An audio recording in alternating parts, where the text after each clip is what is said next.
नमस्कार। प्रत्यक्ष प्रसारण कार्यक्रम पत्र पत्रिका म नवराज पोखरेल। मेरो हातमा छ गोरखापत्र। बिस्तारै बग्न थाल्यो थुनिएको सुनकोशी भने शीर्षक समाचारमा गोरखापत्र लेख्दछ। सिन्धुपाल्चोकको इटेनी गाउँ सहित पहाड खसेर सुनकोशी नदीमा बगेको तालमा सेनाले मंगलबार बम विस्फोट गराएपछि ताल परेको पानी दुईतिरबाट बाटो बनाएर बग्न थालेको छ। तालको पानी बिस्तारै बग्न थालेपछि 7 जिल्लाका 73 गाउँ विकास समितिका हजारौं बासिन्दा ताल फुटेर बेहोर्नुपर्ने क्षतिको सम्भावित जोखिमबाट मुक्त भएका छन्। सिन्धुपाल्चोकको माङखाको जुरे भन्ने स्थानमा सुनकोशीमा पहिरो खसेको चौथो दिनसम्म पनि पानी स्थिर रहेपछि मंगलबार सेनाले कम शक्तिको बम विस्फोट गराएको हो। शक्तिशाली बम विस्फोट गराउँदा थुनिएको बाँध अनियन्त्रित रूपमा फुट्न सक्ने भएकाले कम शक्तिको बम विस्फोट गरिएको नेपाली सेनाले जनाएको छ। र सिन्धुपाल्चोकका प्रहरी नायब उपरीक्षक भरत बहादुर बोहराका अनुसार तालको पानी बिस्तारै बग्न थालेपछि पानीको सतह क्रमशः घट्दै गएको छ। तालमा अहिले भित्री बहाव 180 क्युसेक रहेको र बाहिरी दबाव 204 क्युसेक रहेको छ भनेर भनिएको छ भने यसैबीच बाढी पहिरोको वास्तविकता जानकारी गराऊ भनेर व्यवस्थापिका संसदका अध्यक्ष सुभाष चन्द्र नेमाङले सिन्धुपाल्चोक र संखुवा सभा सहित देशका विभिन्न ठाउँमा गएको बाढी पहिरोबाट हालसम्म भएको धनजनको क्षति राहत तथा सरकारको तयारीका बारेमा व्यवस्थापिका संसदलाई यथार्थ स्थिति जानकारी गराउन सरकारलाई निर्देश गर्नुभएको छ भनेर भनिएको छ।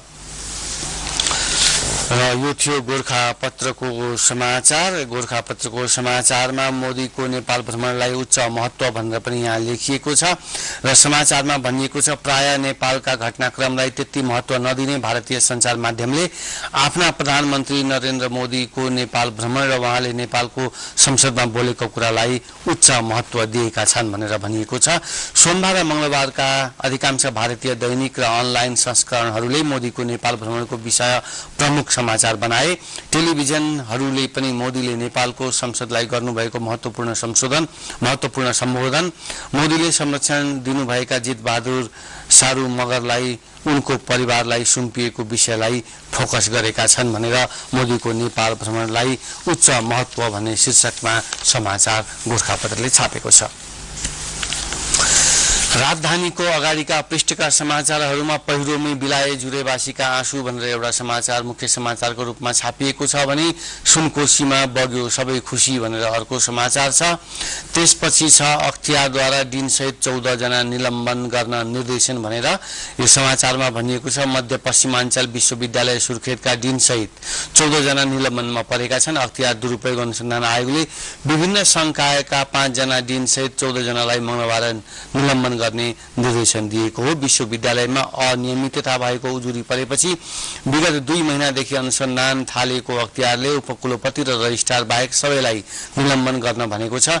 विश्वविद्यालयका मानविकी तथा सामाजिक संकायका डिन पीताम्बर ढकाल, व्यवस्थापन संकायका डिन डाक्टर मस्त बहादुर गजरा, विज्ञान तथा प्रविधि संकायका डिन डाक्टर केशरी सिंह राणा, इंजिनियरिङ संकायका डिन प्रा ई रामचन्द्र अर्याल र शिक्षा विभाग संकायका डिन लालमणि आचार्य निलम्बनमा परेका हुन् भनेर भनिएको छ।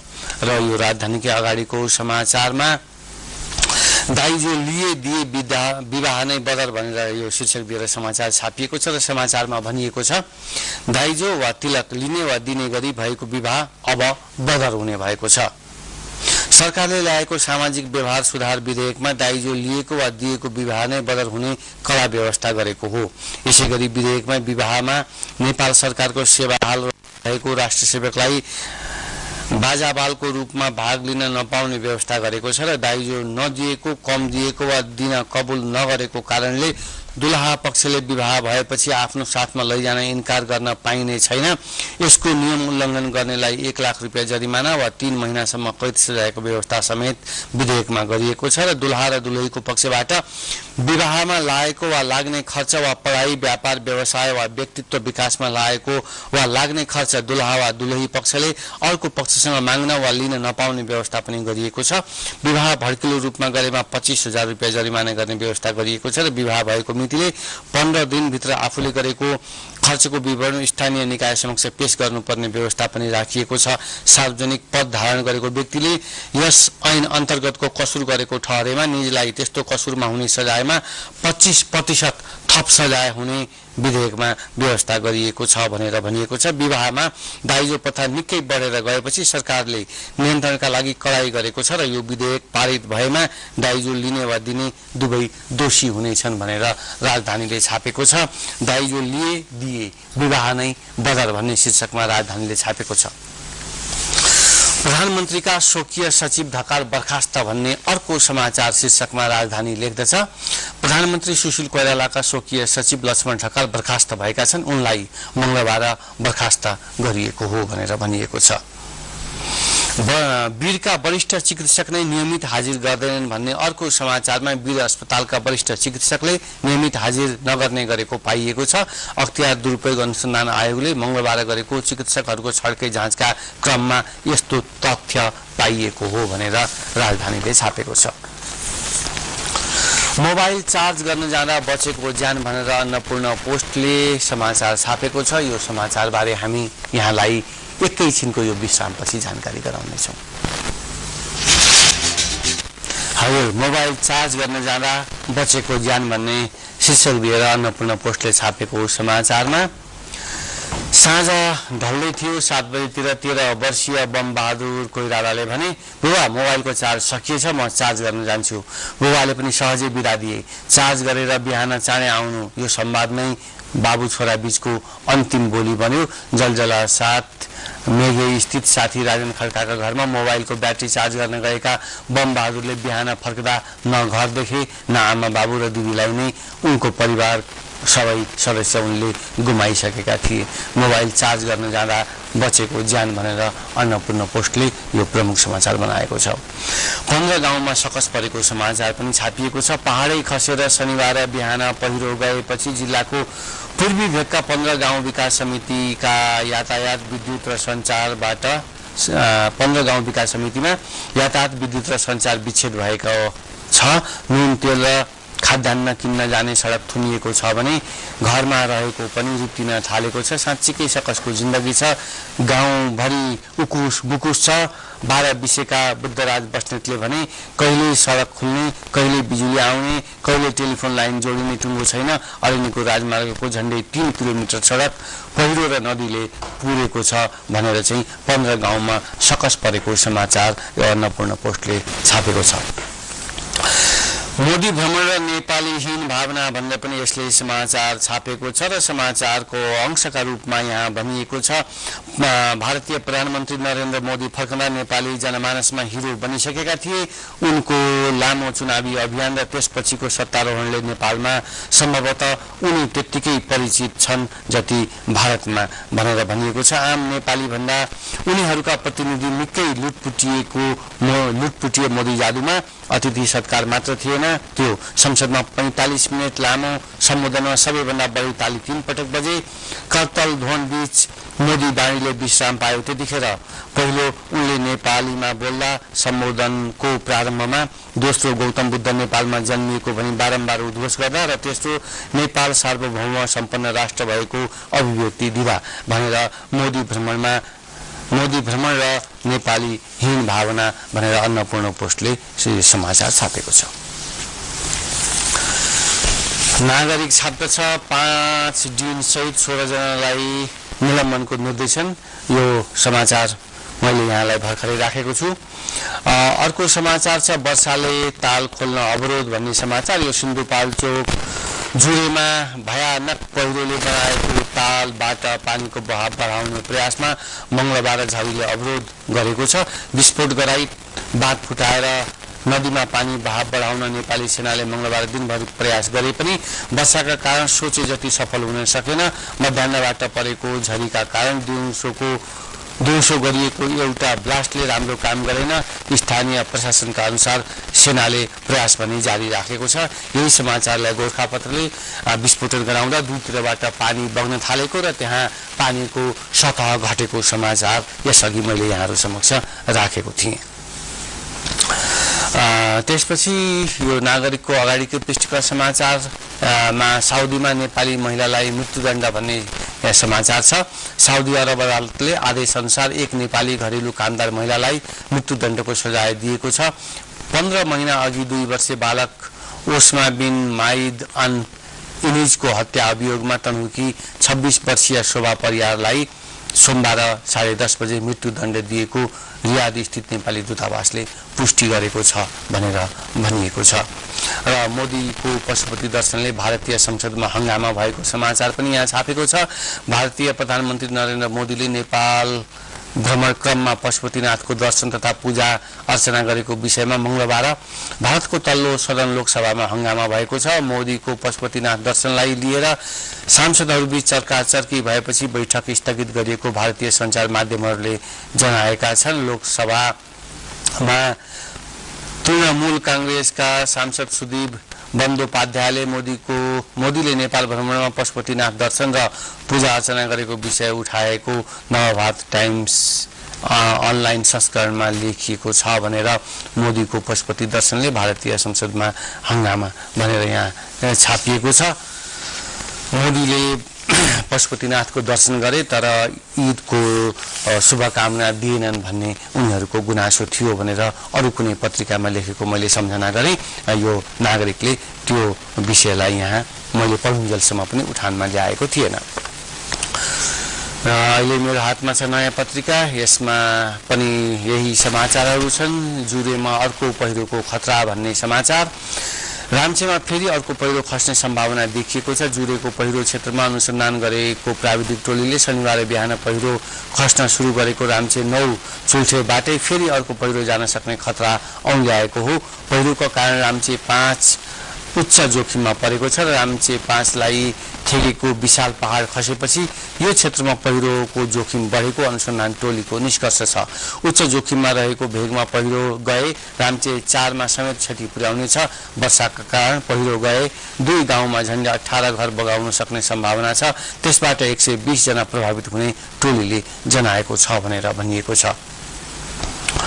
र यसैमा पनि वीरमा 230 गयल भन्ने शीर्षकको समाचार। आवासीय चिकित्सकको आन्दोलनको मौका छोपी वीर अस्पतालमा 230 चिकित्सक सेवामा अनुपस्थित भएका छन् भनेर भनिएको छ। अख्तियार दुरुपयोग अनुसन्धान आयोगको टोलीले मंगलबार दिउँसो गरेको आकस्मिक अनुगमनमा त्यति धेरै चिकित्सक घायल भएको पाइएको हो भनेर यहाँ भनिएको छ। यो नयाँ पत्रिकाको अरू खबरहरूमा एमाले महाधिवेशनमा 4.25 करोड खर्च भएको यहाँ भनिएको छ भने अर्को समाचार छ कोरम नपुगेर संसद स्थगित भनेर। संसदको मंगलबारको बैठक गणपूरक संख्या नपुगेर स्थगित भएको छ। सोमबार राति 8:30 बजेसम्म चलेको बैठक कार्यसूचीमा प्रवेश गर्न सकेन भनेर भनिएको छ। यो थियो नयाँ पत्रिकाको समाचार। प्रधानमन्त्रीले धपेडी गर्न नहुने समाचार कान्तिपुरले अगाडिको पृष्ठमा छापेको छ। समाचारको विस्तृत विवरण हामी यो छोटो विश्रामपछि यहाँहरू समक्ष राख्नेछौँ। प्रधानमन्त्रीले धपेडी गर्नु नहुने यो शीर्षकको समाचार। प्रधानमन्त्री सुशील कोइरालालाई ट्युमर लाइसिस सिन्ड्रोमका कारण कमजोरी, खोकी, ज्वरो लगायत समस्याले सताएको छ। यो फोक्सोमा देखिएको क्यान्सरको गाँठो उपचारपछि पग्लदै जाँदा देखिने स्थिति हो। 75 वर्षीय कोइरालालाई कम्तीमा 2.5 महिना संक्रमण मुक्त भएर धपेडीविहीन बस्न चिकित्सकले सल्लाह दिएका छन्। उनको फोक्सोमा क्यान्सरजन्य कोषहरू मिलेर विकसित गाँठोलाई हालै अमेरिकामा लक्षित विकिरण चिकित्सा प्रयोग गरी नष्ट गरिएको थियो। फोक्सोमा देखिएको गाँठोको विकिरण चिकित्सा गरिएकाले ट्युमर लाइसिस सिन्ड्रोम अन्तर्गत ज्वरो देखिएको हो। प्रधानमन्त्रीको स्वास्थ्यबारे जानकारी उच्च स्रोतले भन्यो। उनको अरू सबै कुरा ठिक छ भनेर चाहिँ भनिएको छ। यो चाहिँ प्रधानमन्त्रीले धपेडी गर्न नहुने शीर्षकको समाचार कान्तिपुरले छापेको थियो। हामी सहयोग गर्छौँ यो चीनले भनेको भनाई यहाँ छापिएको छ। छिमेकी मित्र राष्ट्र चीनले सिन्धुपाल्चोकमा पहिरोले सुनकोशी नदी थुनिएको घटनापछिको व्यवस्थापनमा नेपाल सरकारले चाहे अनुरूप सहयोग गर्ने तत्परता देखाएको छ भनिएको छ। चीनिया प्रधानमन्त्री ली खङछ्याङले मंगलबार नेपाली समकक्षी सुशील कोइरालाले पठाएको पत्रमा आवश्यक परे जस्तोसुकै सहयोग गर्न चीन तयार रहेको उल्लेख छ। उक्त पत्रमा लीले दैवी विपत्तिमा परि निधन भएका प्रति श्रद्धाञ्जली र मृतकका परिवारप्रति समवेदना व्यक्त गरेका छन् भन्दै चीनिया दूतावासका अनुसार लीले सुनकोशी नदी खुलाउन र पहिरोमा हराइसकेकाहरूको खोजीमा नेपाल सरकारले गरिरहेको प्रयासको प्रशंसा समेत गरेका छन् र उनले घरबार विहीन भएकालाई पुनर्वासको व्यवस्था गर्ने काममा नेपाल सरकारलाई सघाउन तयार रहेको पनि उल्लेख गरेका छन्। उनले चीनबाट घटना क्षेत्रको पुनर्निर्माणमा समेत सहयोग हुने बताएका छन् भनेर हामी सहयोग गर्छौं भनेर चीनले भनेको भनाई यहाँ कान्तिपुरले छापेको छ। बाबुरामजीले पार्टी फुटाउनु हुन्न भन्ने अर्को शीर्षक समाचारमा माओवादी अध्यक्ष पुष्पकमल दाहालले जतिसुकै अन्तरसङ्घर्ष भए पनि नेता बाबुराम भट्टराईले पार्टी नफुटाउने दावी गरेका छन्। अनुशासन उल्लङ्घन गरेको भन्दै भट्टराई पक्षका दुई नेतालाई कारबाही गरेको अर्को दिन मंगलबार आफ्नो निवासमा कान्तिपुरसँग कुरा गर्दै उनले भने भट्टराई अलग हुने कल्पना समेत नगरेको बताए भनेर भनिएको छ। कान्तिपुरको समाचार थियो। आर्थिक अभियान लेख्दछ 27% बढ्यो पेन्सन दायित्व भनेर सरकारले बढ्दो पेन्सन भारको दायित्वलाई कम गर्न हालसम्म कुनै ठोस योजना अघि सार्न सकेको छैन।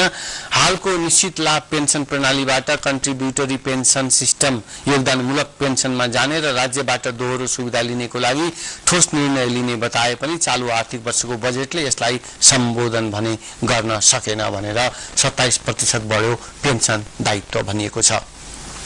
अझै 6 महिना सुक्खा बन्दरगाह चलाउने भनेर चाहिँ छापिएको अर्को समाचारमा हिमालयन टर्मिनल प्रणालीले अर्को 6 महिना वीरगञ्ज सुक्खा बन्दरगाह सञ्चालन गर्ने भएको छ र हिमालयनसँग 10 वर्ष करार गत पुष महिनामै सकिएको थियो। तर बन्दरगाहमा 2 पटक रेल प्रवेश गरेको मितिबाट मात्र करार अवधि गणना हुने व्यवस्था भए अनुसार यही साउनमा मात्र करार अवधि सकिएको र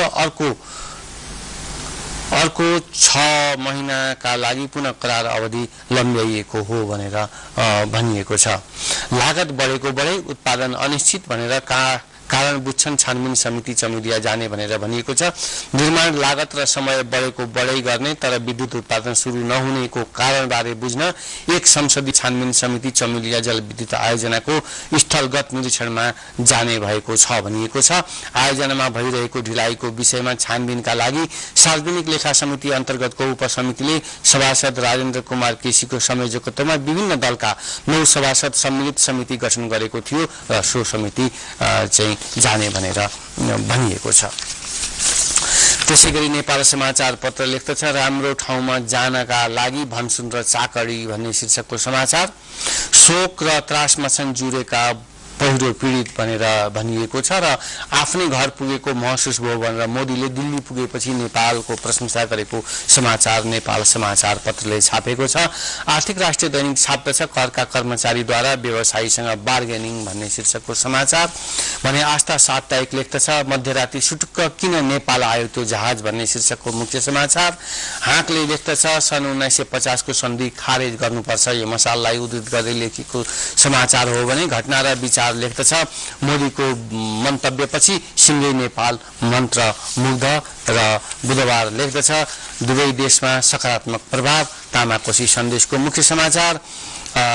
वामपन्थी शक्तिले राष्ट्रवाद झुक्न दिएन कांग्रेसले नटेरे एमाले गम्भीर बाटो लिने। आज प्रकाशित पत्र पत्रिकाहरूका मुख्य अंशबारे हामीले यहाँलाई जानकारी गरायौं। भोलि फेरि आजकै समयमा उपस्थित भएर भोलिका पत्र पत्रिकामा छापिएका नयाँ समाचारबारे हामी जानकारी गराउनेछौं। आजलाई नमस्कार।